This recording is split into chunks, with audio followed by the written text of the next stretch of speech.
As you have all witnessed, my country has within the span of less than a year twice been subjected to brutal and unlawful aggression by the United States and Israel.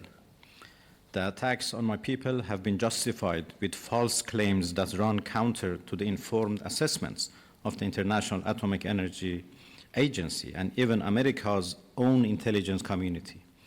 The truth is that Iran, like many other independent nations, is the victim of illegal expansionism and warmongering.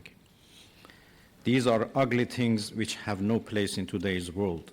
Those who pursue reckless adventures may believe it furthers their geopolitical interests, but as consumers and governments around the world now sense and understand, regional instability is a lose-lose proposition for all sides, including the aggressors. In the face of horrific violence, the Iranian people have firmly and proudly stood up for themselves. Did we retreat from our ideal of independence? Did we surrender to the will and whims of imperial power? The answer is clear. We did not and never will. I come from an ancient land whose leaders have stood courageously by their people in the pursuit of justice, independence, and the defense of sovereignty and territorial integrity, sacrificing their lives for historic and national ideals. I speak for an Iran whose armed forces, medical personnel, school teachers, and law enforcement officers never once placed their own safety above saving the lives of those they are duty-bound to protect and served with honor on the front line of humanity. I speak for a people which, under horrific bombardment, chose to stand firm, for the mothers of Minab who did not bend under the grief of losing their children, for young people who refused to let the dust of war erase their bright futures, and for a nation that, despite all pressures, continue to believe in a free, stable, and just world. By now, it ought to be clear that Iran is unbreakable and only emerges stronger and more united when under pressure. While ready to fight with everything we have in defense of our freedom and our soil, we are equally ready to pursue and defend diplomacy.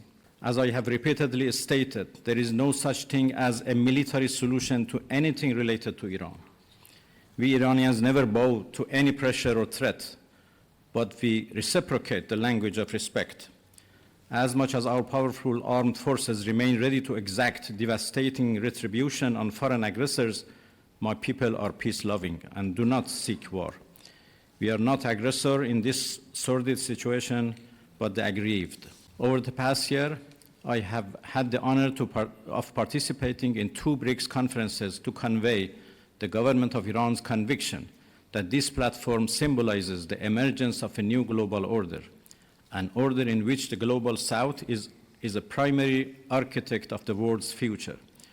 What was once a lofty aspiration is now a reality, but it is a fragile reality. Imperial power in decline wants to turn back the clock and is desperately lashing out on its way down. This all matters to the BRICS Plus group of countries because the battle Iran has fought is in defense of all of us, of the new world that we are building together.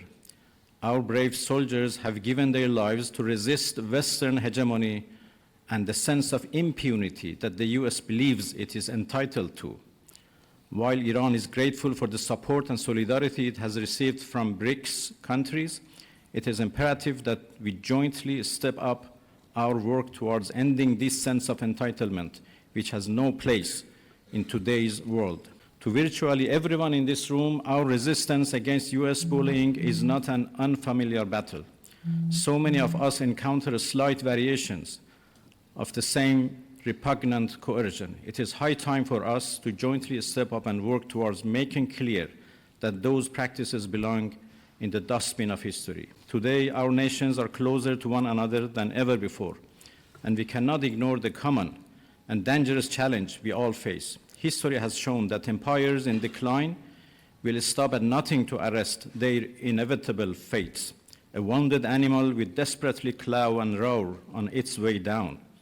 The putting away of all pretenses is apparent in the horrors that the West has shamelessly underwritten or outright pursued in the global south, whether in Asia or Africa or Latin America. What was once framed as unthinkable and decidedly shameful is now either overlooked or openly embarrassed in Western capitals, i.e. horrific genocide, shocking violations of the sovereignty of nations, and outright state piracy on the high seas.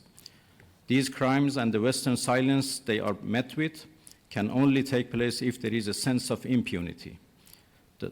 That false sense of entitlement must be shattered by all of us. Iran, therefore, calls upon BRICS member states and all responsible members of the international community to explicitly condemn violations of international law by the United States and Israel, including their illegal aggression against Iran, a member of BRICS, prevent the politicization of international institutions, and take concrete action to halt warmongering and to bring an end to the impunity of those who violate the UN Charter. We believe that BRICS can and must become one of the principal pillars in shaping a more just, balanced, and humane global order, an order in which might can never make right.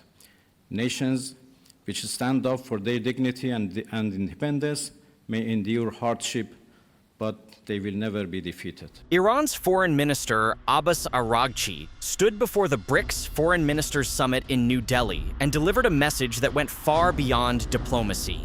He did not come to ask for sympathy. He came to reframe the war. He told the room that Iran had been subjected to brutal and unlawful aggression by the United States and Israel, justified with what he called false claims that run counter to the assessments of the International Atomic Energy Agency and even America's own intelligence community. He said Iran, like many other independent nations, is the victim of illegal expansionism and warmongering. And then he said something that turned the speech from a national grievance into a collective call. He told the assembled foreign ministers that the battle Iran has fought is in defense of all of us, of the new world that we are building together. That line is the one that matters, because it repositions Iran's war not as a bilateral conflict with Washington, but as a front line in a larger struggle between the global south and what Araghchi called Western hegemony. Araghchi described what happened inside Iran during the war in terms designed to project resolve. He spoke of mothers in Manab who did not bend under the grief of losing their children. He spoke of young people who refused to let the dust of war erase their bright futures. He said Iran's armed forces, medical personnel, school teachers, and law enforcement officers never once placed their own safety above saving the lives of those they are duty-bound to protect. And then he delivered the line that will be replayed across Iranian state media for weeks. By now, it ought to be clear that Iran is unbreakable and only emerges stronger and more united when under pressure. Whether that is true or a projection of confidence is something only time will test. But the framing is deliberate. Araghchi is telling the world that the war did not weaken Iran. It consolidated